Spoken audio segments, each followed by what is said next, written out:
प्रकाशपुर नामक गांव में विराज नाम का एक गरीब आंवला वाला रहता था।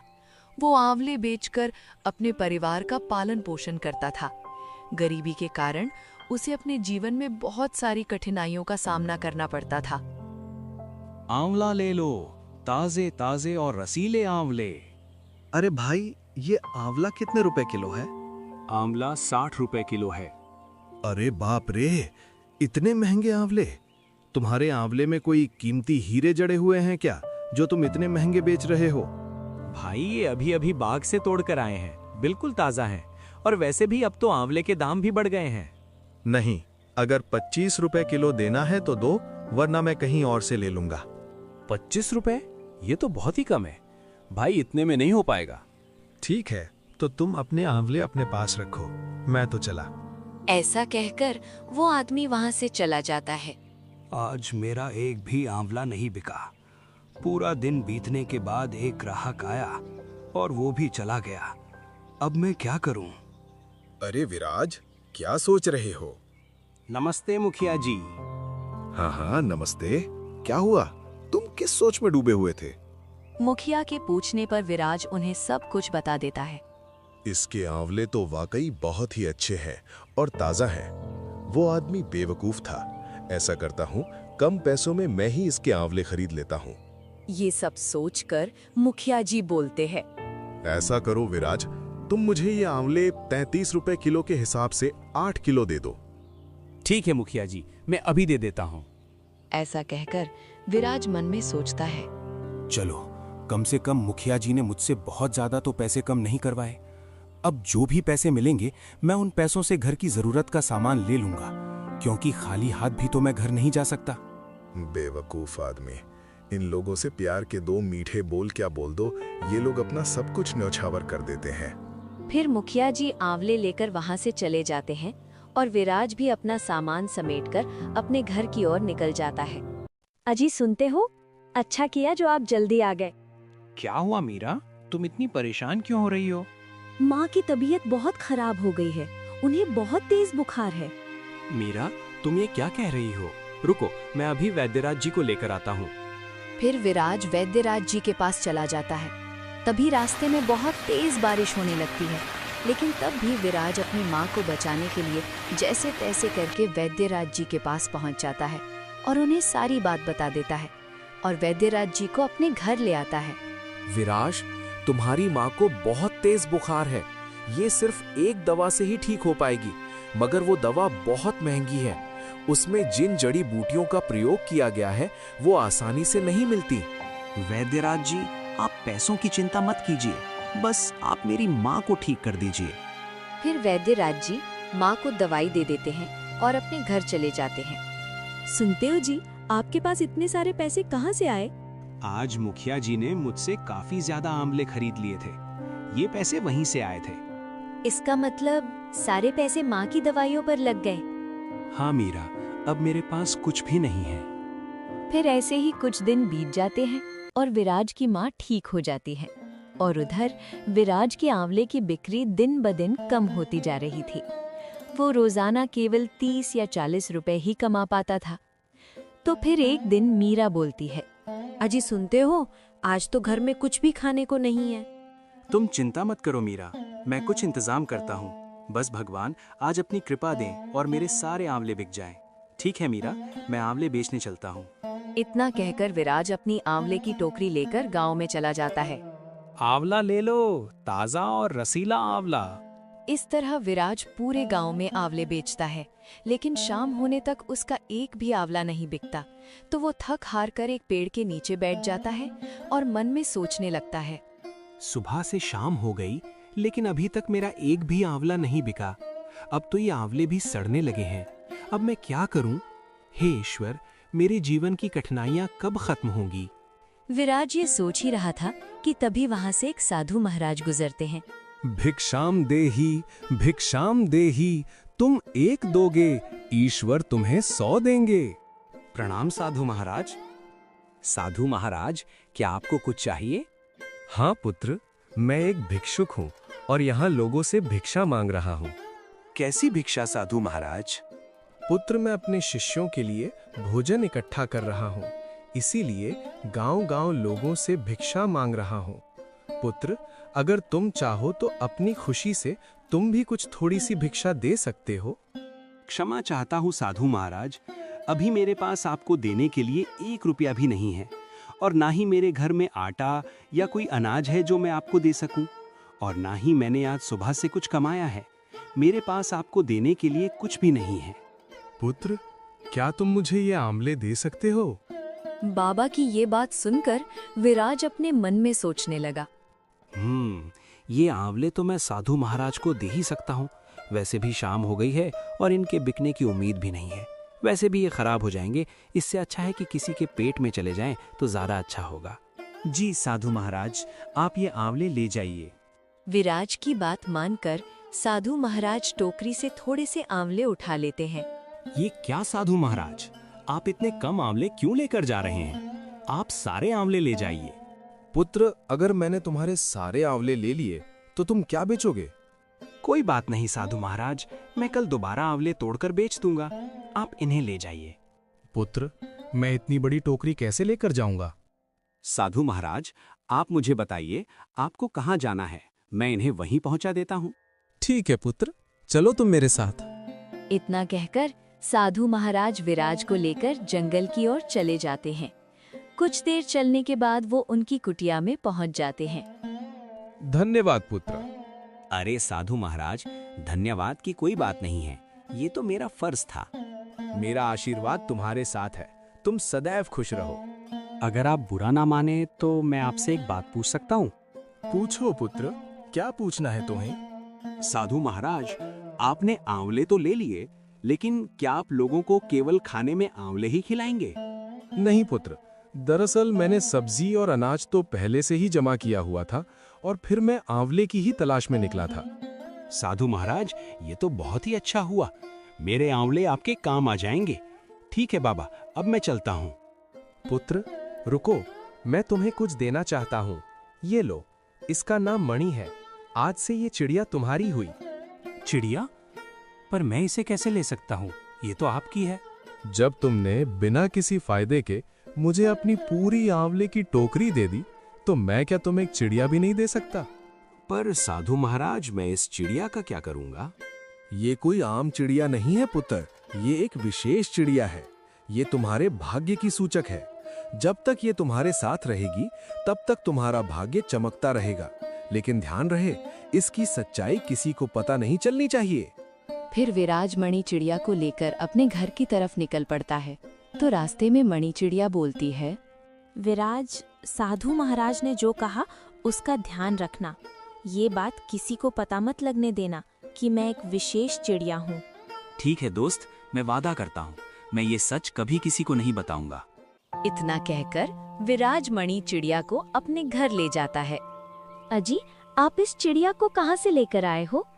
मेरा ये चिड़िया अब से हमारे साथ ही रहेगी। आप इस चिड़िया को घर क्यों लेकर आए हो? पहले ही हमारे खाने के लाले पड़े हुए हैं, एक वक्त की रोटी भी मुश्किल से नसीब हो पाती है, ऊपर से आप इस चिड़िया को ले आए। कैसी बात कर रही हो मीरा? भला ये छोटी सी चिड़िया कितना खा लेगी? और रही बात खाने की, तो जो हम खाएंगे वही इसे भी खिला देंगे। विराज और मीरा बातें कर ही रहे थे कि तभी उन्हें आवाज आती है। अरे विराज, क्या घर पर हो? जरा बाहर तो आओ। अरे सोहन भाई, आप यहाँ? हाँ विराज, वो क्या है ना, आज मेरे बेटे का जन्मदिन था, बहुत सारे पकवान बच गए, मैंने सोचा गांव में बांट दूं, इसीलिए मैं तुम्हें भी देने चला आया। ये लो। बहुत बहुत शुक्रिया भाई आपका। अरे नहीं विराज, इसमें शुक्रिया की क्या बात है? वैसे भी ये खाना खराब हो जाता, तो इससे अच्छा किसी का पेट ही भर जाए। सोहन ये कहकर वहाँ से चला जाता है। ये तो बहुत स्वादिष्ट पकवान है। देखो मीरा, मैंने कहा था ना कि जिसके भाग्य में जो लिखा होता है वो उसे मिल ही जाता है। तुम खामखा चिंता कर रही थी। देखो, ये पकवान हमारे पास खुद चल कर आ गए। आज तो हम खाएंगे स्वादिष्ट पकवान और गाएंगे ईश्वर के गुणगान। फिर वो सब मिलकर खाना खाते हैं। मीरा, तो मैं आंवले बेचने बाजार जा रहा हूँ, तुम घर का और माँ का ख्याल रखना। तो क्या आप इस मणि चिड़िया को भी अपने साथ लेकर जाएंगे? क्यों, क्या हुआ? मैं इस चिड़िया को अपने साथ लेकर नहीं जा सकता क्या? कुछ नहीं, मैं तो बस ऐसे ही पूछ रही थी। विराज मीरा की बात सुनकर आंवले बेचने चला जाता है। आंवला ले लो, ताजे ताजे और रसीले आंवले। विराज, तुम्हारे आंवले तो बहुत अच्छे दिख रहे हैं। क्या भाव दे रहे हो? भाई आंवला 60 रुपए किलो है। अच्छा, एक काम करो, मुझे 5 किलो आंवले दे दो। वो आदमी बिना पैसे कम कराए विराज के सारे आंवले खरीद कर चला जाता है। वो देखते ही देखते विराज के सारे आंवले बिक जाते हैं। अरे वाह, आज तो मेरे सारे आंवले अच्छे दामों में बिक गए। अब मैं इन पैसों से माँ और मीरा के लिए अच्छे कपड़े और पकवान लेकर जाऊंगा। फिर विराज सब सामान लेकर अपने घर चला जाता है। अजी, ये सब क्या है? आज मेरी कमाई बहुत ही अच्छी हुई है, इसीलिए मैं तुम दोनों के लिए कपड़े और पकवान लेकर आया हूँ। और फिर इसी तरह दिन गुजरते हैं। दिन प्रतिदिन विराज की कमाई बढ़ती जाती है। फिर एक दिन उनके घर एक करण नाम का एक व्यक्ति आता है। ये लो विराज भाई, तुम्हारे पैसे जो तुमने मुझे 6 महीने पहले दिए थे, मैं वापस करने आया हूँ। शुक्रिया करण भाई। अरे शुक्रिया तो मुझे तुम्हारा करना चाहिए विराज, तुमने बुरे वक्त में मेरी मदद की थी। लेकिन ये पैसे लौटाने में मुझे थोड़ी देर हो गई, इसके लिए मैं माफी चाहता हूँ। करण विराज के पैसे वापस करता है और वो वहाँ से चला जाता है। अजी, सुनते हो, ये अचानक से लोग हम पर इतने मेहरबान कैसे हो गए? पता नहीं क्यों मुझे ऐसा लगता है जब से ये मणि चिड़िया हमारे घर आई है तभी से हमारे भाग्य बदल गए। मीरा, तुम खामखा क्या क्या सोच रही हो? ऐसा कुछ भी नहीं है। दूसरी तरफ विराज की तरक्की देखकर लोग जल भुन रहे थे। इस विराज के सारे आंवले चुटकियों में बिक जाते हैं और एक हम लोग हैं, सुबह से बैठे रहते हैं लेकिन हमारा एक भी फल नहीं बिकता है। अरे हाँ भाई, तुम बिल्कुल सही कह रहे हो। इससे पहले कि इस विराज की वजह से हमारा धंधा बंद हो जाए, हमें कुछ न कुछ तो करना ही होगा। ऐसा करते हैं भाई, इसकी शिकायत अपन मुखिया जी से करते हैं, बाकी वो खुद ही देख लेंगे। इतना कहकर वो दोनों मुखिया जी के पास जाते हैं। मुखिया जी, नमस्ते। नमस्ते, कहो कैसे आना हुआ? मुखिया जी, हम आपको एक बहुत ही जरूरी बात बताने आए हैं। बताओ, कैसी जरूरी बात है? मुखिया जी, हमारे गांव का जो विराज है वो दूसरों के बागों से आंवले चोरी करके बेच रहा है। ये तुम क्या कह रहे हो? हम सच कह रहे हैं मुखिया जी, हमने उसे अपनी आंखों से खुद देखा है। ठीक है, अगर ऐसी बात है तो मैं विराज को इसकी सजा जरूर दूंगा। वो दोनों आदमी मुखिया जी को विराज के खिलाफ भड़काकर वहाँ से चले जाते हैं। मैंने तो विराज को बहुत ही सीधा समझा था, मगर ये तो मुझसे भी ज्यादा चालाक निकला। मुझे इसके बारे में पता लगाना होगा। आज रात ही मैं विराज के यहाँ जाकर इस बात का पता लगाऊंगा। रात होने पर मुखिया जी चुपचाप विराज के आंगन में आ जाते हैं और उसके घर की खिड़की के पास खड़े हो जाते हैं। सुनो जी, आपको मेरी कसम है, मुझे बताइए, आखिर हमारे भाग्य के बदलने के पीछे क्या बात है? मुझे सच्चाई जाननी है। मीरा के कसम देने पर विराज सारी सच बात बता देता है। अरे वाह, ये तो बहुत ही खुशी की बात है। उन दोनों की ये सारी बातें मुखिया जी सुन लेते हैं। तो इसका मतलब ये है कि इस चिड़िया के हाथ में ही विराज के भाग्य की चाबी है। अगर मैं इस चिड़िया को अपने साथ ले जाऊं तो मेरा भाग्य भी बदल जाएगा। फिर अगले दिन सुबह होने पर मुखिया जी उन आदमियों के साथ विराज के पास पहुंच जाते हैं। विराज, तुम इतने बड़े चोर निकलोगे, मैंने कभी सोचा भी नहीं था। चोरी? कैसी चोरी मुखिया जी? ज्यादा बनने की जरूरत नहीं है, मैं तुम्हारी सारी सच्चाई जान चुका हूँ। कैसी सच्चाई मुखिया जी? तुम दूसरों के बागों से आंवले चोरी करके बेचते हो और पूछते हो कैसी चोरी। तुम्हारी सजा ये है कि अब तुम्हें मुझे 20,000 रुपए का भुगतान करना पड़ेगा। मुखिया जी, मेरे पास इतने पैसे तो नहीं हैं और मैं सच बोल रहा हूँ, मैंने किसी के यहाँ कोई चोरी नहीं की। अगर तुम्हारे पास 20,000 रुपए नहीं है तो मैं ये तुम्हारी चिड़िया अपने साथ ले जाऊंगा। नहीं नहीं, मैं तुम्हारे साथ नहीं जाऊंगी। मुखिया जी, ये मेरी चिड़िया है, आप मेरी चिड़िया को ऐसे लेकर नहीं जा सकते। मारो इसे, ये हमारे बागों में चोरी करता है और हमारी मेहनत के पैसों पर ऐश कर रहा है। हाँ हाँ, मारो इसे, ये चोर है। छोड़ दो मेरे पति को, ये निर्दोष है, इन्होंने कुछ नहीं किया है। मीरा की ऐसी बातें सुनकर मुखिया जी विराज को छोड़ देते हैं और अपने मन में सोचते हैं, बेवकूफ इंसान, अब मैं इसकी चिड़िया से अपने भाग्य को बदलूंगा। फिर ऐसे ही कुछ दिन बीत जाते हैं। मनी चिड़िया के चले जाने से विराज की हालत पहले से भी बदतर हो जाती है। सुनिए जी, हमारे पास तो अब खाने के लिए कुछ भी नहीं है। अब तो हमारी पहले की तरह आंवले बिकना भी बंद हो गई है। ईश्वर पर भरोसा रखो मीरा, वो कोई ना कोई रास्ता जरूर निकालेंगे। सुनो चिड़िया, अब से तुम मेरे साथ ही रहोगे और मैं ही तुम्हारा मालिक हूँ, समझे? मेरा मालिक सिर्फ विराज है और वो मेरा दोस्त है। मुखिया जी चिड़िया से बातें कर ही रहे थे कि तभी उनके पास एक व्यापारी आता है। अरे सरपंच भाई, मैं यहाँ एक काम से आया हूँ। कहिए, क्या काम है? असल में मैं इस गांव को छोड़कर जा रहा हूँ और यहाँ मेरी बहुत सी जमीनें हैं जिन्हें मुझे बेचना है। तो मैं इसमें आपकी क्या मदद कर सकता?